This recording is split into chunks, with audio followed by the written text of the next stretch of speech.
quoi? À vous de juger. Kakwata.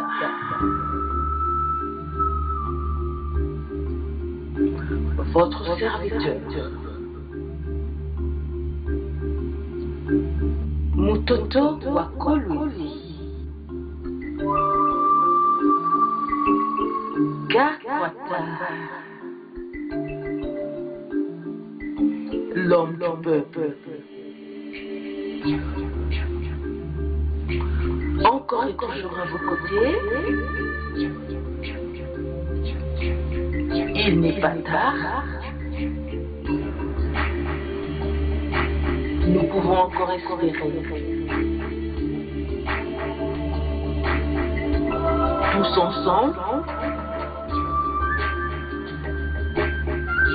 Kesho Usiku.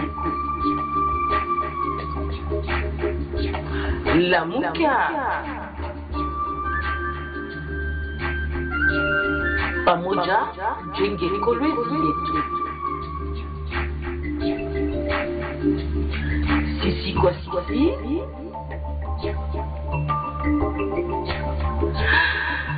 Kakwata ni wangu.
Plainte des habitants du village Tchaboula qui voient leur rivière être polluée par l'entreprise Comus. Ils ne savent plus poursuivre avec leurs activités agricoles. L'intervention des autorités s'avère très importante pour les habitants de ce coin.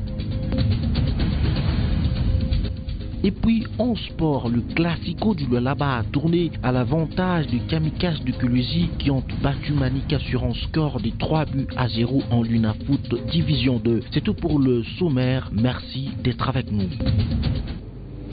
Merci de nous choisir, messieurs et dames. Bienvenue dans ce journal.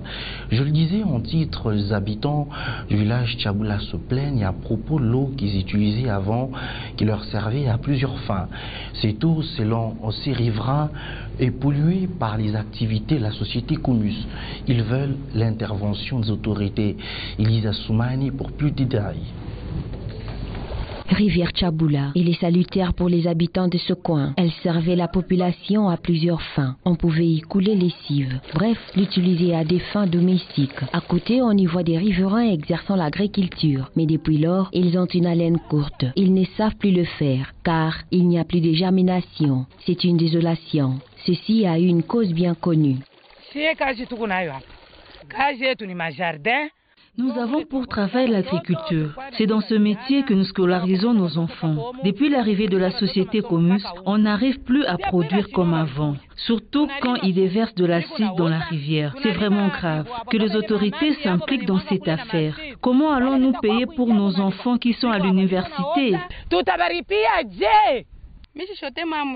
Je ne puise pas l'eau de la rivière parce qu'elle n'est pas bonne, du fait que la société Comus y déverse l'acide. Voyez vous-même comment l'herbe a séché. Il déverse même des matières fécales. Nous souffrons beaucoup. C'est avec cette eau que nous faisons tout. Les autorités s'imprègnent de cette situation. Nos enfants tombent malades à cause de cette eau impropre.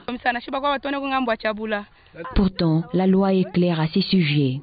Lorsque on est dans le secteur minier, la base légale, c'est la loi portant code minier telle que modifiée et complétée à ce jour.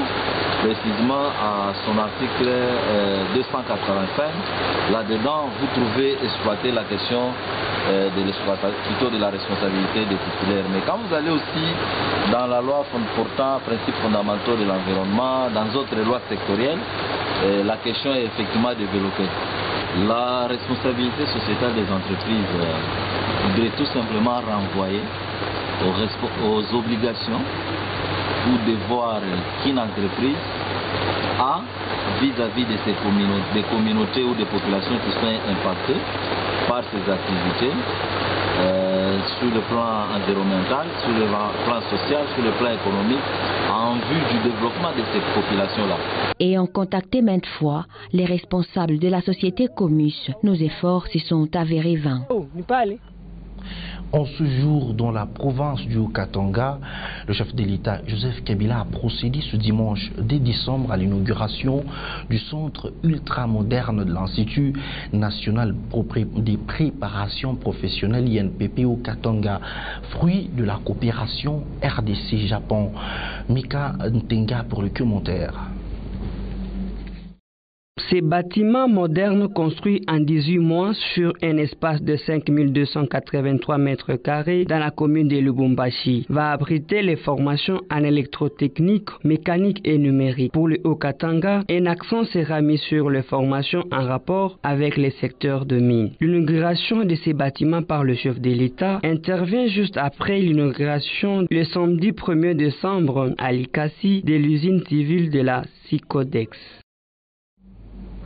George Bush le père, le 41e président des États-Unis, qui avait succédé à Ronald Reagan de 1989 à 1993, s'est éteint vendredi soir à l'âge de 94 ans. Son mandat aura été marqué par la fin de la guerre du Golfe et la réunification de l'Allemagne. Retour sur son parcours avec Pouli Kalunga. Après avoir été pendant 8 ans le vice-président de Ronald Reagan, George Bush était entré à la Maison-Blanche comme 41e président des États-Unis. Il restera dans l'histoire américaine pour avoir engagé les États-Unis dans la libération du Koweït face aux troupes irakiennes de Saddam Hussein en 1991 lors de l'opération Tempête du désert. Il a eu une longue carrière politique. Il a aussi fait intervenir les États-Unis au Panama en décembre 1989 pour chasser les dictateurs au pouvoir, Manuel Noriega. Il convainc les soviétiques de laisser l'Allemagne divisée, se réunifier et il conclut avec l'URSS des accords de désarmement nucléaire historiques. Il réussit un véritable tour de force. Il a accompagné le mouvement de l'histoire et des peuples si libérants du communisme sans toutefois parvenir à faire face à l'éclatement de la fédération de Yougoslavie. Il réussit à parrainer au Proche-Orient le dialogue israélo-palestinien qui débouchera en 1993 à Oslo sur le premier accord de paix entre Israël et les Palestiniens. Bush père restera actif jusqu'en 2011 mais atteint par une forme de la maladie de Parkinson, il ne fera plus que de rares apparitions. Le décès de l'ancien président américain survient quelques mois seulement après celui de son épouse Barbara, avec laquelle il est resté marié 73 années. Le couple a eu 5 enfants et 17 petits-enfants. En sport, pour terminer, l'AS Simba Kamikaze bat le SC Manika sur la note de 3-0 ce dimanche de novembre au stade récréatif Manika en commune de Dilala pour le compte de la 9e journée de la Ligue nationale de football division 2. Gère Sakissa pour les explications. Le Kamikaze confirme leur suprématie devant son éternel rival SS Manika. L'enjeu de cette rencontre était la première place. Avant le match, le fanatique des deux équipes ne jurait que par la victoire de leur club. Manika entame bien le match en multipliant beaucoup de passes. À la 20e minute, Fiston Kalala Mayele alias Sakavani lâche une frappe du gauche à 35 mètres du but gardé par le portier Idriss. Dans le gradin, c'est l'ébullition.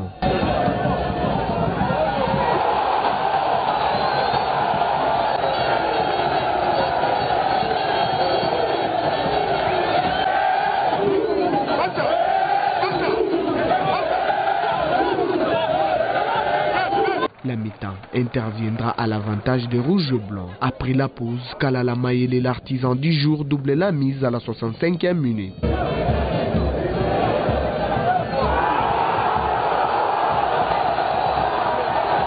À la 80e minute, Fiston passeur décisif offre le caviar au nouvel entrant Audrey Kabouema qui marque le but du break.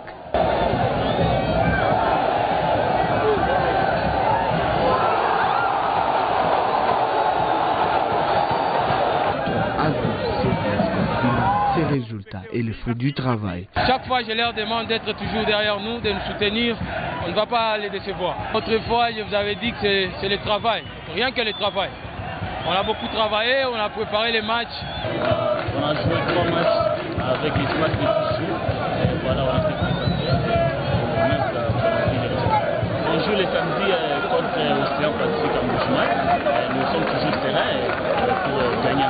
L'adversaire a profité de nos erreurs défensives. J'avais un problème sérieux au niveau de mon axe. Il y avait un problème de coordination. Vous voyez, 3 personnes avaient difficile à jouer contre un seul attaquant.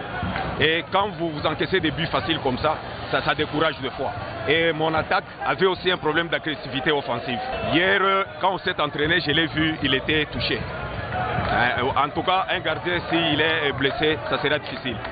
Et en plus, il y a aussi un problème de rotation. C'est vrai, on a fait un mauvais match, nous acceptons. Bravo à l'adversaire. Simba occupe désormais la tête du classement avec 17 points et le CS Manika deuxième avec 15 points. C'est la fin de ce journal. Merci de l'avoir suivi. Toutefois, l'actualité se poursuit sur le www.wangu.info. Merci d'avoir été avec nous.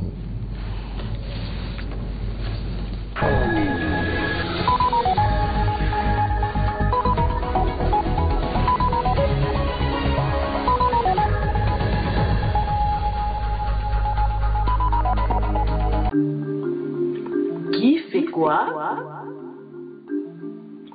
À vous de juger. Kakwata.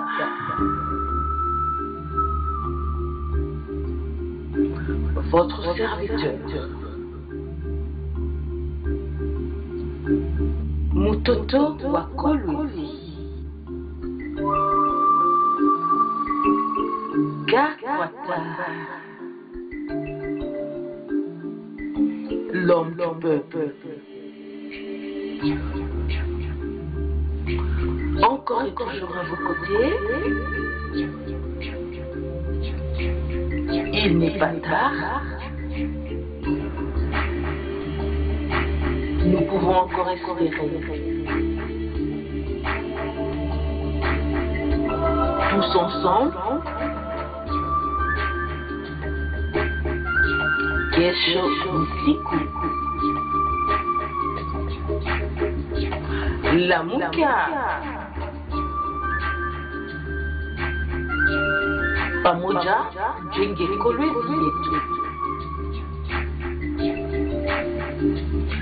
Sisi kwa sisi.